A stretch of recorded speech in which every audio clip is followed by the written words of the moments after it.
Children, what are you doing? I'm going to electrocute him. But we're late for the charity auction. But, Mother... I said no. Please? Oh, all right.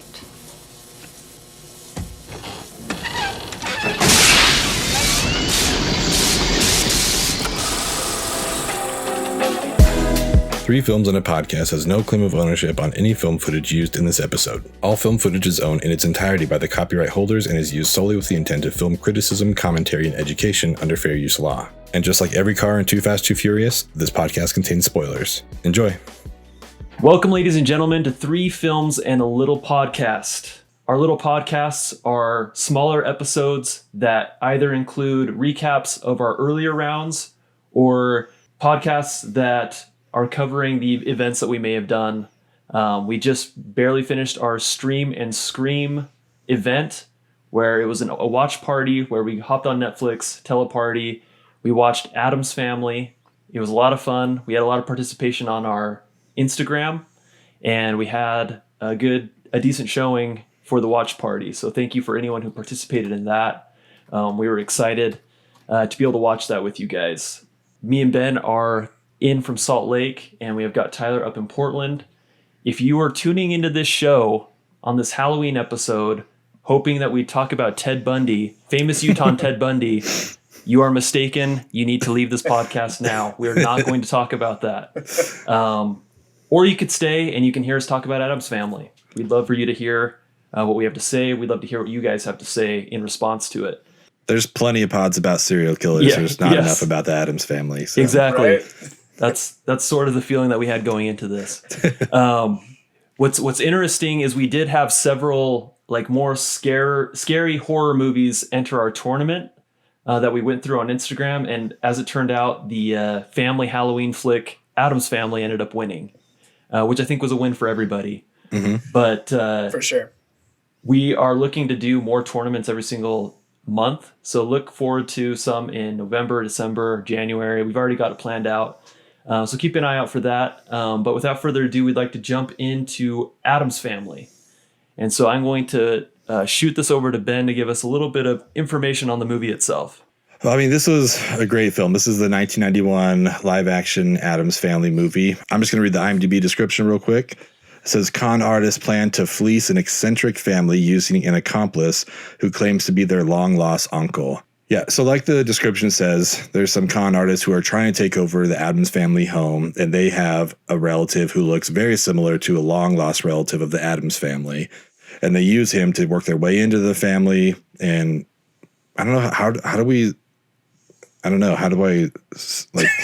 I'll be honest, man, I wouldn't even begin to be able to recap this movie because I barely watched it. Yeah, it's like they get Uncle Fester lookalike who turns out it actually is Uncle Fester. So hold on. Okay, let's talk about this right now. Because like I just said, like I barely even watched the movie. And we talked about this in our little like Instagram live recap we did. Yeah. But I didn't really get to talk about it with Matt. Like the watch party itself was so much fun with all the chat going on back and forth. That like I barely even watched the movie. Like, you know, the movie served as a prompt for like discussion in the chat, which was just so much fun. So if you missed it, try and join the next one. It really is a good time. But like, so is it really Uncle Fester? Is it like, does it end up really being him? Yeah, because he has like, yeah, this is just going to be how we explain it, I guess. Just talking about last night. Because I'm the same. I was so excited about the discussion that I look up. I'm like, oh, we're like 15 minutes into this. I should pay attention. But yeah, like Uncle Fester goes missing in the Bermuda Triangle. But it turns out that this Gordon dude who has like a wig and looks exactly like Uncle Fester is actually him because he has a memory loss issue. So I think that's at the end when he gets like zapped by the lightning when he's holding open the book. Like his memory comes back. He's like, oh, wait, I actually am this guy that they all think I am. I was just like, yeah, so it was actually Uncle Fester the whole time, but I don't know. I genuinely had no idea. At the end of the movie, I was like, wait, was that Uncle Fester? Like, Yeah, I assume it is, but For some reason, this is news to me. Yeah, I don't know. It was really good. If you're listening to this and you haven't seen Addams Family, just watch it. Like it's really good, but Yeah, I don't know. It's like a Manchurian Candidate thing where they bring someone in who, I don't know. It's fantastic. It's really and fun. I'll say this, man. I don't know if it could have been more appropriately cast.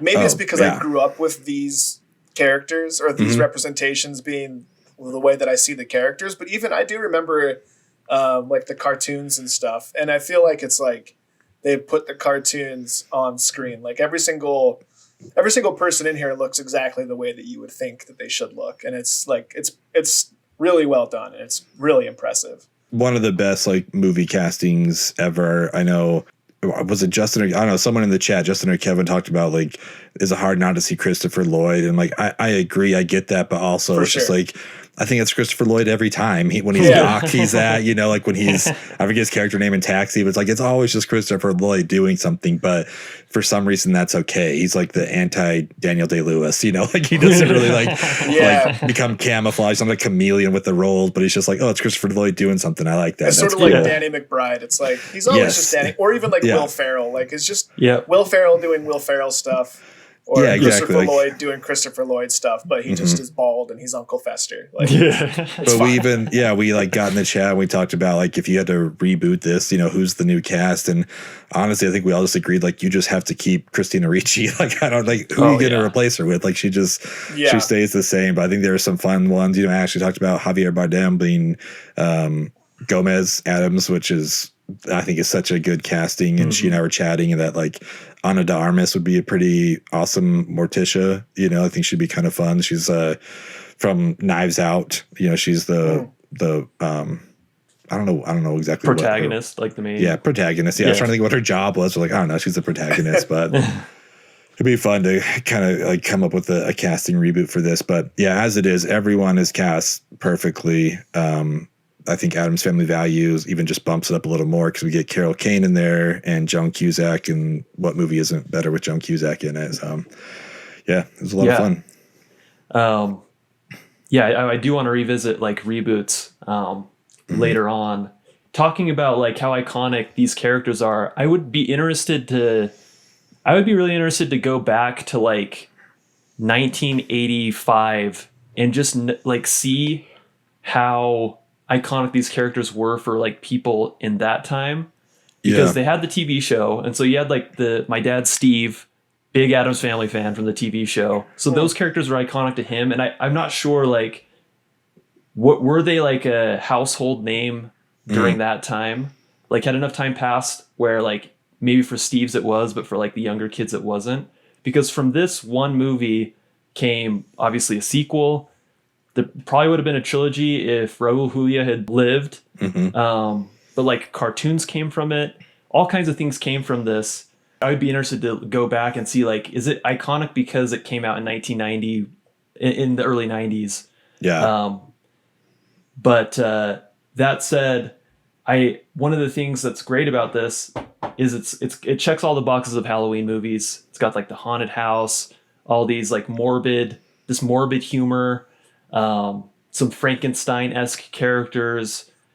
But I would be curious to hear, I guess, Tyler's take on, I mean, all of our takes. Well, let's start with Tyler. What does the Addams Family give you in a Halloween movie that other Halloween movies don't give you? I think the first thing that jumps to my mind is just the broad appeal of it. You know, it's something that it's fun for the whole family. You know what I mean? It's genuinely something that everyone can enjoy. You know, like it's funny because we talked about it privately in our little Slack chat about that writer's note on the screenplay about how Morticia and Gomez are just like, they have this insatiable sexual appetite for each other.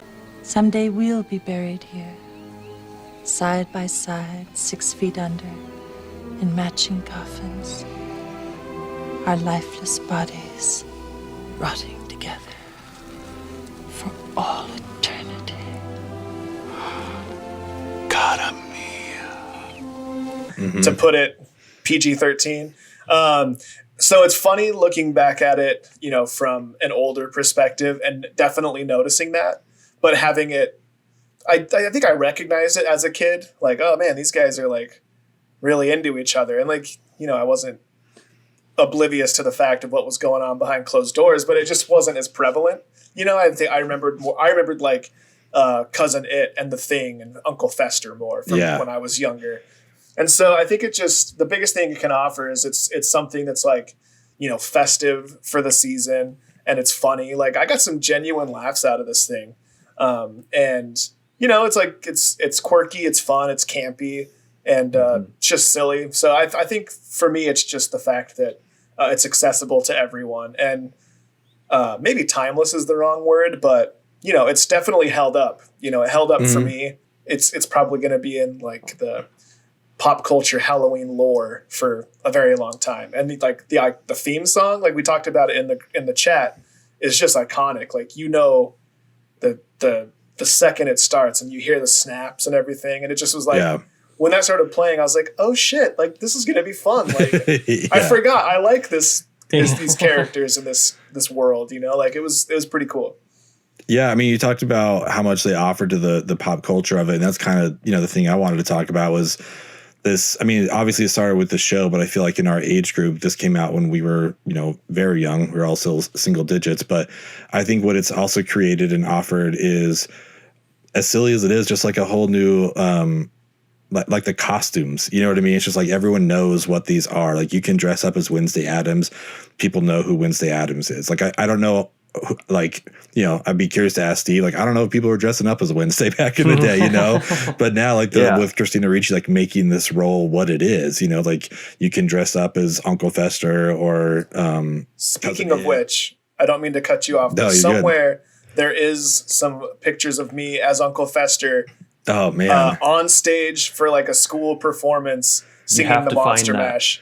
Oh, I know the photos in my yearbook somewhere, so I'll try and find it. We need to post it. Yeah, I'll post it if I can find it, because it's pretty embarrassing. It's pretty incredible. So if I can find it, I'll definitely share it. I'm so excited to see this picture. Yeah, but I just think that's kind of what, you know, one of the big things that they offered. I mean, obviously, as far as like actual Halloween movies are concerned, it reaches out to like a broad audience, you know, kind of, even though it is PG-13. I think I was surprised to see it was PG-13. I thought it was a family movie. You know, I thought it was going to be PG. And so when I saw it, it's like, oh, this is PG-13. And like, yes, the sexual chemistry is insane. Like, it is so strong. Like I didn't remember that, you know. I was saying with you, Tyler, it's like, oh yeah, they really like each other. But now looking back on it, I was like, wow, okay, this is intense. But at the same time, like it's clearly just between the two of them. Like it doesn't affect anybody else. It seems like there's like, oh yeah, that's just Gomez and Morticia. That's fine, whatever. Yeah. But I think that's just like one of the biggest things. It's become such a pop culture icon. They have the Addams Family, whether it's like the costumes or just something that you can reference. And, you know, I'm curious, you know, like we mentioned, like for us, we were talking about it, Ashley and I, where it's like, oh, what else is Raul Julia in? And I was like, Street Fighter. I don't know what else, because he's Gomez Addams to me. You know, that's it. And we watched Witches last night after Addams Family, and Angelica Houston was fantastic. She's so good in that, but I don't know how many Wes Anderson movies I can watch. She's still just going to be Morticia Addams to me. Like that's just, that's what I grew up with. That's who she was. I didn't like in my mind, oh, this is the first movie she's ever done. She's fantastic. Like, I don't know what her history is. I just know that she's Morticia Addams to me. But I think it just it's such a big influence on the pop culture around Halloween. For sure. And I think it came from a TV show, so it had the benefit in the 60s to like sort of develop this world. That maybe like other Halloween movies don't have like that luxury. And what's interesting about it is like you have this iconic family, very distinct characters, every single one of them. I mean, you have the Lurch. Lurch is sort of like the Frankenstein type character, but apart from Lurch, every single character is their own unique. It's almost like the anti-Hollywood monsters for Halloween. Like, and so creative too. Yeah.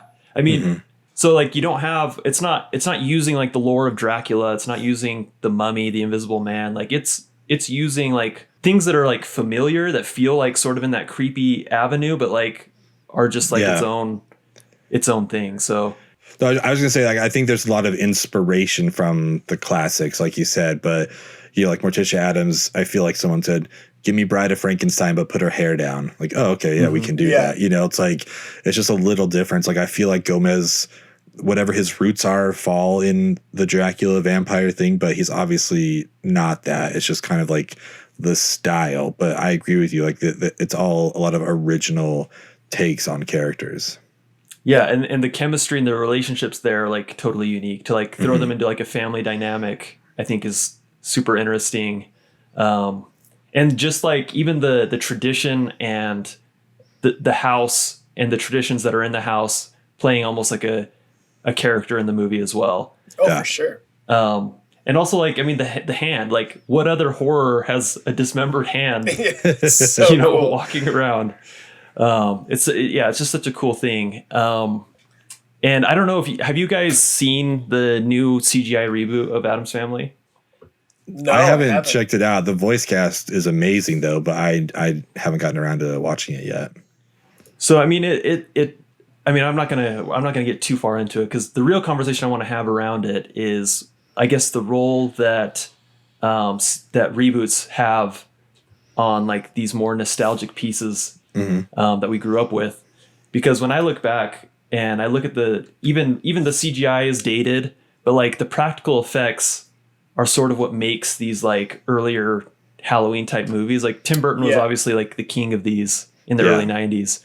But like that's what sort of like I see these practical effects, I see the set design, the costume design, and that's what like Halloween is to me. Right. And some of these reboots, especially the CGI reboots, just like as much as like you like these characters and you like the depiction in an animated style, they don't have that same I can't think of the word. It's like a charm or something. Yeah. You know, it's just like there's a warmth to it knowing that it's a real place that they filmed in. Exactly. And so, I just wanted to, I guess, hear, Ben, your take on reboots and like, I guess the role that reboots have on us and whether they're a good thing, a bad thing, or I guess just your overall feelings on them. I mean, I feel like they're necessary. They're going to be around forever because I feel like maybe with your kids, for example, like maybe their first entrance into the Addams Family would be the CGI version, and then you could be like, actually there's this cool older version which is based on an even cooler older version, you know.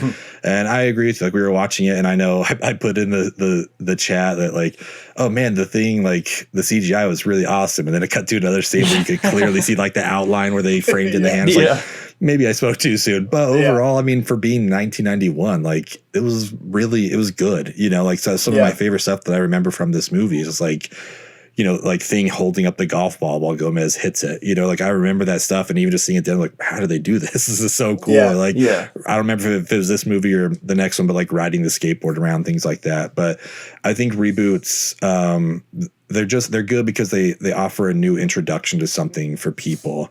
When you go CGI for the reboot, honestly, one of the first thoughts I had, I know it's not a reboot, it's like an extension, but it's when you get back to the prequels. I think that's kind of where like the Star Wars stuff falls short, is because episodes 1 through 3, you know that they were just all on blue screen. Like I know there's real people there, but that was the charm of episodes 4 through 6. Like they just had to build these locations and film in them. And that's, for me anyways, I feel like for a lot of people, that's what was missing. You know, the stories are still the stories, that's fine. But as far as like the actual sets, like, oh, you know, they're just like staring at a wall. And I think that's what gets missed with the CGI aspect of it. But also, I mean, I got thinking about it too. And like when you get to CGI remakes, I mean, Disney's been doing that recently. I think a lot of people thought with this Lion King cast that it had the chance to be the biggest movie of all time. You have Beyonce and Donald Glover and like all these people that's in the CGI live action remake of Lion King. But even that didn't have the charm of the first one, because the first one, you know, like I think this one just made it maybe look too realistic. It's like, well, this isn't fun, you know, like it's fine, but it's just like, I don't know, the animation was what made it really fun and just like breathtaking.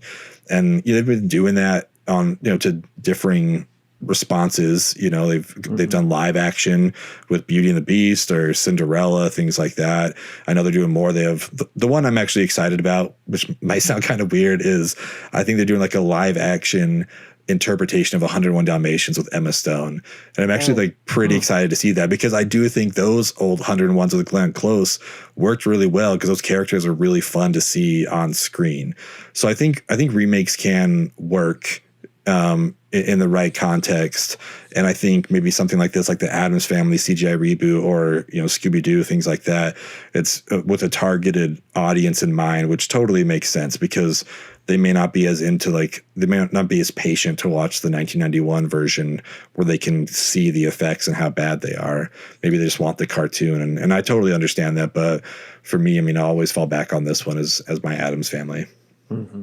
It's just funny because, like, the movie that we're talking about in itself is actually a reboot. Mm-hmm. So, like, it speaks to your point where, like, in 1991 or 92 or whenever I watched this movie, I think I would have been about 10 times more likely to watch this movie than I would have been to watch, like, the cartoon or the show from the 60s. You know what I mean? So I think it's a good point that, like, you know, maybe the reboot comes out and a new generation likes it, and then they go back and revisit this one, because I don't see why you would need to exactly remake this movie. You know what I mean? Like, if you're rebooting the story in and of itself, like all the different Spider-Mans or whatever, that's one thing. But, like, if you're just going to, like, make the same movie, like if they just make the Addams Family the way that it exists in 1991 in CGI version, like, that's dumb. And that's why that's why I don't think The Lion King worked or whatever. Cause it's just like, it's not adding anything other than you're just, like, flexing your muscles with your animation. You know what I mean? Like, why not just put that same cast together and create a new story? Like, you're telling me Pixar and Disney and whoever, like, don't have the creative power to create another compelling story for all these incredible actors and voice actors, you know? So it's like, it's sort of like, I don't think there's really one answer to, like, whether or not reboots are a good or a bad thing. I think it's case by case. And I think, like, if they tried to remake Back to the Future, like, that'd be insane to me. You know what I mean? Oh, yeah. But, like, there are other movies, like, in that same vein, I'm sure, that, like, were a good idea, but maybe not carried out very well, that maybe you can reboot.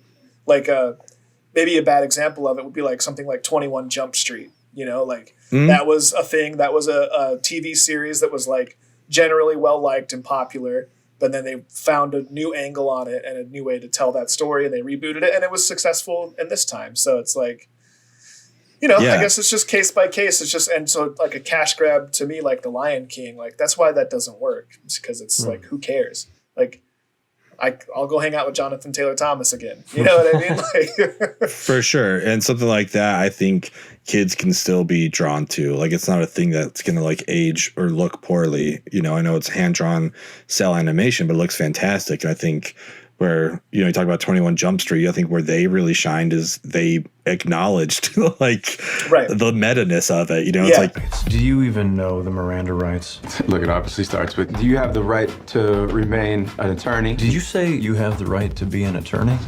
You do have the right to be an attorney if you want to. We're reviving a canceled undercover police program from the 80s. You idiots are officially transferred. Where do we report? Down on Jump Street, 21 Jump Street. Yeah, we ran out of ideas, so we're calling this project, like, 21 Jump. Like, oh, okay, like, I like that they're aware of what's going on, you know, plus some of the throwbacks to the old characters.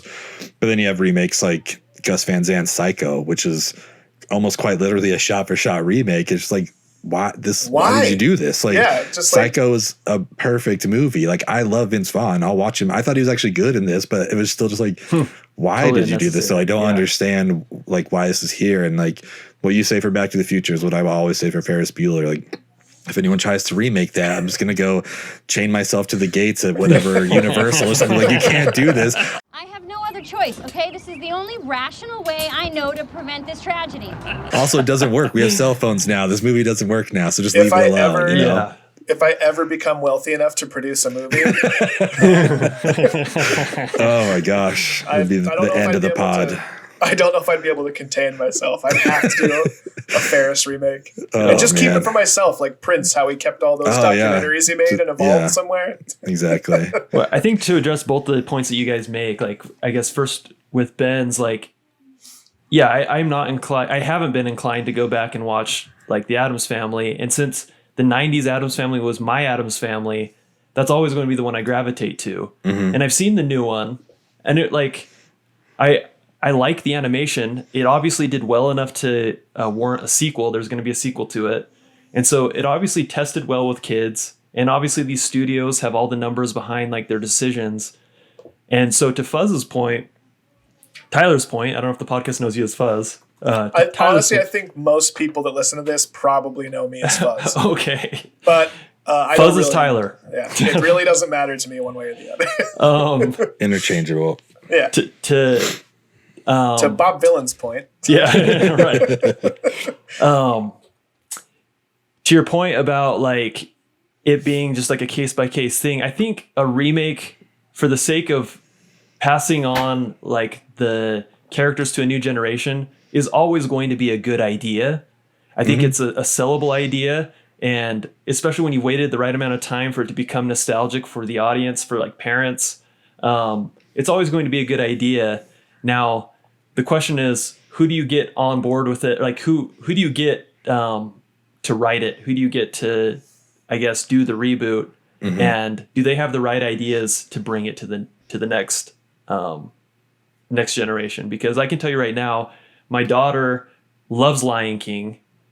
We got her into Lion King for the reboot, but she is way more attached to the cartoon that I grew up with than the reboot. Yeah. And so to me, from my perspective, like that's a failed reboot. As beautiful and as like perfect of a cast like the reboot had, like it didn't catch the new generation the way that the original still did. Yeah. Yeah. And sorry, I didn't anticipate talking about this, and I don't want to keep ragging on the Lion King, but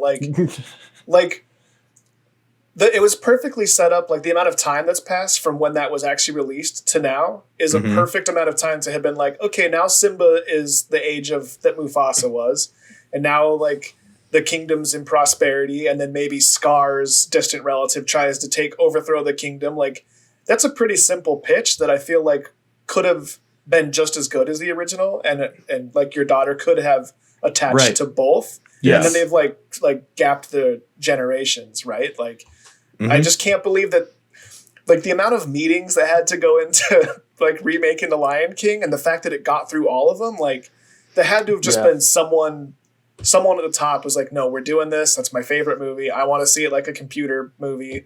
Well, I think there's a part of all of us that are like, since we love the original of something so much, it's like it has to be so true to the original. Like we don't want anything but the original. And so then you see the original remade and it's not done better. You just go back to the original. And I wonder if like Lion King's shortfall, because it was directed by Jon Favreau, and I think he got this because his remake of Jungle Book I thought was really, really good. But I also wonder if it's because I didn't have the same emotional attachment to the original Jungle Book as I did to Lion King. Maybe. You know, it's like, oh yeah, I like the Jungle King or the Jungle Book. That's a fun movie, whatever. You know, if the Beatles as the vultures, like there's cool stuff to it. But then he makes the remake, and to me, it didn't take away from either one. I was like, oh, this is really good. Like Bill Murray is Baloo. But it's perfect casting. It was so smart. And it's a perfect mix of CGI, and you have the live action Mowgli. You have a great cast like Idris Elba. Like you have so many great people. And I wonder if Lion King suffered from maybe our love and our like passion for the original Lion King just being too strong. Like you're not going to make anything better than this. Whereas you can make the argument like, yeah, the Jungle Book can be remade, maybe, you know, maybe you can update it, and that just overall, you know, we can move on. But the last point I want to make is just like, I think the remake of a movie, to me, I give it the same idea as just like a cover song. Like if you can make it your own version, that's fantastic. But if you're just gonna like do the same version of the song, it's like, well, what's the point? You know, it's like that Wagon Wheel song that Darius Rucker did. Yeah, and exactly. Like you can do anything like that. Like I remember, you know, to show my cards here, little middle school Ben thought like, oh wow, the Fugees wrote Killing Me Softly, this is a fantastic song. And then my teacher was like, no, this is a cover. It's like, oh, but this is also how we introduce the youth to things. It's like, yeah, you think this song is great, it was awesome 40 years ago when it came out, you know. And that's just kind of how it is now, you know. It's this you know, it's the Johnny Cash and Nine Inch Nails hurt, you know. It's like it can be improved. Like you can improve on a good thing, but maybe Lion King was just too magical to touch. Maybe. Yeah. And I think it's interesting. I'm not going to let this drop quite yet. I didn't like the Jungle Book either. So maybe, interesting. Yeah, I mean, I thought it was fine. I was like, okay, great. I don't know. Like you said, I thought like Bill Murray was cool in it, and Idris Elba and Scarlett Johansson and all that stuff. But it's just like, whatever. I still liked the first one better. But Yeah. I think you're right. I think it's case by case, and I think it just depends on what new or fresh idea are you bringing to the table to like make it its own thing. And I'm excited to see what Barry Jenkins brings to it, because Lion King's getting a sequel with the director of Moonlight. So I'm really curious to see what Lion King 2 is going to be like. And apparently it had the demand. So okay, well, maybe we're wrong. yeah, maybe we're all just like way off base. But I saw that, I was like, oh, Barry Jenkins. Okay, this I guess maybe I should give it a chance. Give me a Lion King where it's just Adam Driver in a lion costume roaming around New York City. I just saw him doing all the roles, just like having me Scar and Mufasa, just like doing everything. He would be pretty rad as Scar, actually. He would be fantastic. Man. Yeah. He'd kill it. I would love that. That'd be amazing. No, so start it now. # Adam Driver for Lion King 2. Let's get him in there. The spawn of Scar. I mean, again, to validate our points, Spider-Man.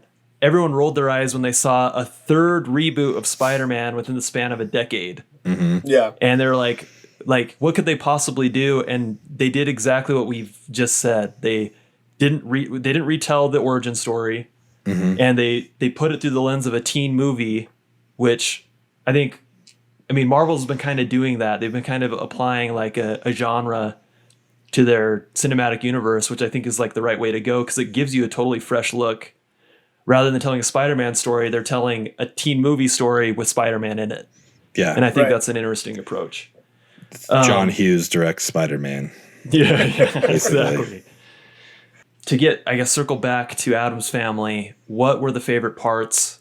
My favorite part, I think, was the character played by Dana Ivey when she's just like talking with Cousin It and sort of flirting. You're a marvelous dancer. It's been such fun.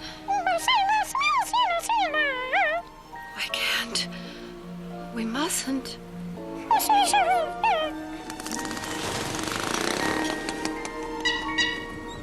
Call me. We've seen that scene like a bunch of times. Like it's kind of like a scene that you see in a lot of movies where like these two, like this unlikely pair is like kind of hitting it off. But for whatever reason, it just like hit me in the right spot of how like it was just so funny to me for whatever reason. My favorite part was when 2 random cheeseburgers got delivered to my door that I didn't have to pay for. What a great twist. A serious answer though would just be like any Wednesday scene. What are you, darling? Where's your costume? This is my costume. I'm a homicidal maniac. They look just like everyone else. She was killing me. And I don't remember, like I said, my memory was that Uncle Fester was my favorite part. Mm-hmm. Dressed like him, like I said, on stage for a school performance for Halloween one year. And I remember The Thing being like my favorite things. Yeah. But this time it was clear, it was like hands down Wednesday. And Gomez. I thought like Gomez and Morticia, their whole thing was way more fun than I remember, but En garde, Monsieur Soleil! Gomez. Querida. Last night you were unhinged. You were like some desperate howling demon. You frightened me. Do it again. Pretty much just anytime Wednesday did Wednesday things just really cracked me up. So good. I mean, just to ride your coattails, that's, probably my favorite line from the movie was with the Girl Scouts. Is this made from real lemons? Yes. I only like all natural foods and beverages, organically grown, with no preservatives. Are you sure they're real lemons? Yes. Well, I'll tell you what. I'll buy a cup if you buy a box of my delicious Girl Scout cookies. Do we have a deal? Are they made from real Girl Scouts? She stole the show. I remember liking her. I just don't remember how fantastic she really is, throughout the whole thing. But my memory, even before rewatching this, like I said earlier, was always, Thing holding up the golf balls for Gomez. Like I remember that kind of stuff. I don't remember Cousin It being so small. For some reason in my mind, it was just like, I don't know, like a 6 foot tall, hairy thing just walking around, but then it pulls up in that little mini Cooper thing. It's like, oh yeah, I guess I didn't really process. Like it's amazing, I guess, how much like your dimensions change as you get, older and taller. Like, oh, this is For sure. like a small thing. This isn't the same size Like, as me. have you ever gone back to your elementary school? Yes. Yeah. It's crazy. Speaking of Christina Ricci, my sample size of Christina Ricci films are all in the early 90s. I haven't followed any of the stuff that she's done in the last little while. But thinking of her roles, and I'm specifically thinking of Casper, Addams Family, Now and Then. Obviously, like, her as Wednesday is just like, that's my favorite role that she's in. But she's kind of like irreplaceable in any of the movies that I can place her in. Like, she had such a good like child actress career, and you can't place anyone else in those roles and make it better, which is interesting to say. It's almost like the Macaulay Culkin with Home Alone. Like, I can't seem to find my toothbrush, so I'll pick one up when I go out today. Other than that, I'm in good shape.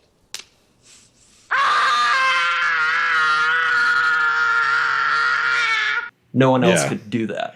Yeah. What else would you? Yeah. Who else would you put in there? I'm like looking at her IMDb right now to kind of go over, because I feel the same where my brain just goes to Addams Family and Casper, but like, she was in Black Snake Moan with Samuel Jackson. Right. Sleepy Hollow. She's in a lot of like creepy stuff. Yeah. I mean, which makes sense if you know what you're good at. Yeah. If it ain't broke, don't fix it. That's exactly. Right. Oh, Speed Racer. I hope sometime we get to watch Speed Racer on this pod, because I want some vindication for the Wachowskis, because that movie is so fun. It is so good. And I hope we get to watch it, because it is a vomit of color. But I love that movie. And that was almost going to be my unsung gem, honestly. Like, it was between that. I was talking about The Killing and Paths of Glory. So I know we're doing The Killing. That's because I wanted to go back. I wanted like an older movie, black and white, first Kubrick movie. But I had Speed Racer on my short list. I'm like, man, I want to make these guys watch this, because like it's nuts. It's insane, but it's so much fun. Well, so maybe we'll get around to it. We're in control of this thing to some degree, so that is true. I can imagine you could make it happen. Unless you want to go to our shop and pay to make us watch something, we have that option. Help support the pod. We think it'd be great. Like, we want people just to pick movies for us. Your donation obviously helps us out, for renting and buying these and putting this stuff out there. There's also a Patreon, which would be super grateful. Anybody that wants to support us, it's patreon.com/3filmspod. Shout out to Austin Hutchins. Yeah. There's a mug. So here's my plug for the mug. You can drink mug any plug. beverage out of this. It holds any and all beverages. I'm blowing it. I don't have mine yet. We got to build up. We're building up. I've had one. Now Matt has one. We're building up. That's all right. We'll get there. All right. Fair enough. So to finish this little pod off, I think we gotta wrap it up with the Rushmore Mountain. These are OR scrubs. Oh, are they? I would love to go through our 4 favorite Halloween movies, what Halloween movies you'd put up there, and any honorable mentions would be great. I don't know which one of you guys wants to start us off. I'm happy to kick us off. Yeah, go for it. So my criteria for this, because I know, these things can be kind of left to, your interpretation. And mine was movies that take place around Halloween, not necessarily like Halloween focused movies. Having said that, my number one choice is Halloween with Jamie Lee Curtis, because I don't know. For me, it'd have to be on there. That's my number one choice. It's a wonderful movie. Even if you don't like scary movies, that one's really, really good. My next one is The Nightmare Before Christmas, which I think is just wonderful. I don't know anyone in the world who hasn't seen that, especially if you've ever set foot in a Hot Topic. You're well aware of The Nightmare Before Christmas. That's a beautiful movie. I remember my dad and I got to go to like an early sneak peek of that when they were still getting like the test responses from the audience. So I know we got to see something like a little different than what actually came out, but that was one of the highlights, of my life. I remember walking out some weird back alley in San Francisco into this little theater, and I had no idea what we were walking into. And then we got to watch The Nightmare Before Christmas. I'm like, whoa, this is super, super cool. Yeah. Number 3 for me, and this is going to tie into also Ben's Crushmore Mountain, which I can now say, hey, all right, Scream, starring Neve Campbell. So she definitely makes my Crushmore Mountain, and Scream definitely makes my Halloween movie Rushmore Mountain. So we're getting a 2-for-1 on that one. Wow. Nice. And then last but not least, just because it's like the Halloween scene I think of the most, it's E.T.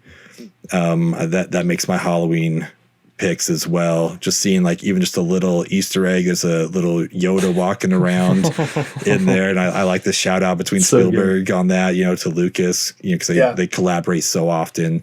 And that's just, it's the classic, with the sheet over him, it's a classic thing. And my honorable mentions go to the Karate Kid.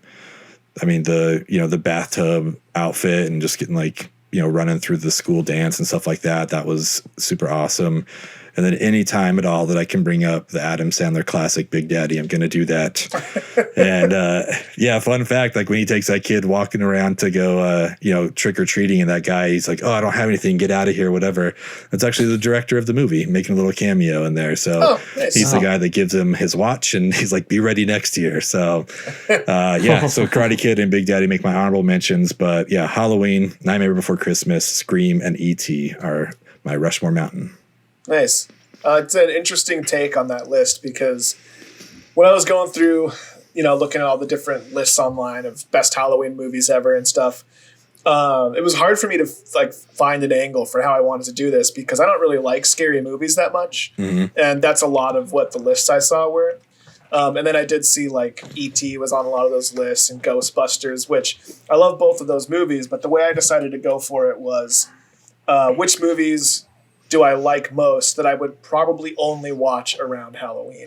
Yeah. So they're not necessarily like about Halloween or whatever, but they're more like spooky or like festive, like festive for Halloween.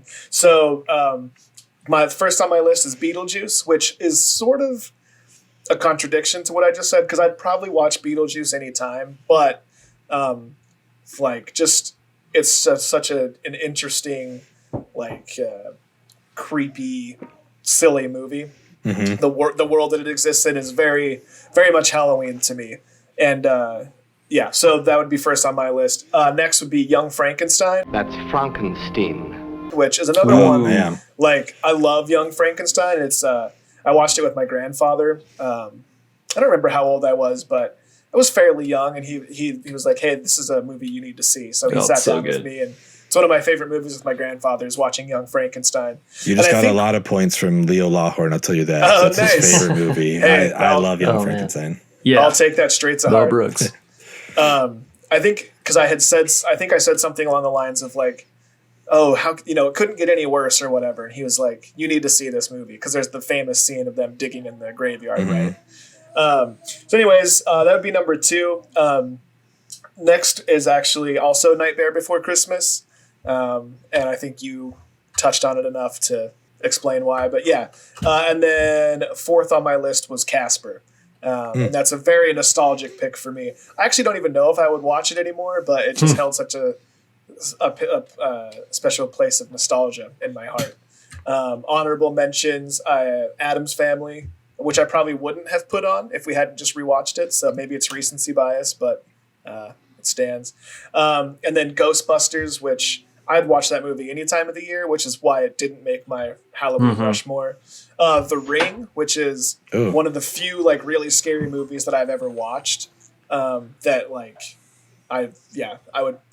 would watch The Ring again, probably because I've already seen it. Yeah. But and then Scream also makes my honorable mentions. Cool. All right, my Rushmore Mountain would include, and my criteria for it was very much like when I think of Halloween scenes in movies, what are the movies that I think about? And there's a huge nostalgia factor in there, but there's also some recent stuff on here. So I'll throw out Nightmare Before Christmas on there, get that out of the way. It had to be on all 3 of ours because it's just so ubiquitous. Everyone knows it. Number 2, Beetlejuice. the thing about Beetlejuice is that I feel like in the early 90s and maybe in the late 80s too, I feel like Halloween decorations kind of took tons of cues from Beetlejuice and what Tim Burton did. Yeah. Like, I think of trick-or-treating growing up, and there's so much of the black light, neon colors. I feel like we're popularized by movies like Beetlejuice, and sort of like those, they kind of went away from like the Hollywood horror stuff, and they kind of got into like this more like vibrance, like neon stuff. And so I think Beetlejuice, makes me think about that all the time, the set design. My third one would be R.I.P. Jim Varney, Ernest Scared Stupid. Oh, wow. Yeah. Wow. I was not ready for an Ernest. No, I was not either. For whatever reason, I watched that movie like crazy growing up. And I just thought it was so cool that on Halloween night, kids would go to war with these creatures. And if I remember right, I haven't seen the movie since I was a kid, but don't they put milk in the water guns to shoot at the monsters, and it's milk that kills them? I don't remember. That sounds accurate, but yeah, anyway, I wouldn't swear on it. Ernest Scared Stupid. I don't know if I'll ever watch it again. But you know what that guy nailed was every poster for every movie, because you can just picture him just like this wide shot of him in the middle. It's like, oh man, he built a brand. He was a genius. That's for sure. Oh man. And I guess my dark horse sneaking up on this list would be Marriage Story, because it has two of the most memorable trick-or-treating scenes that I can think of. The first being him as the Invisible Man and going around New York City.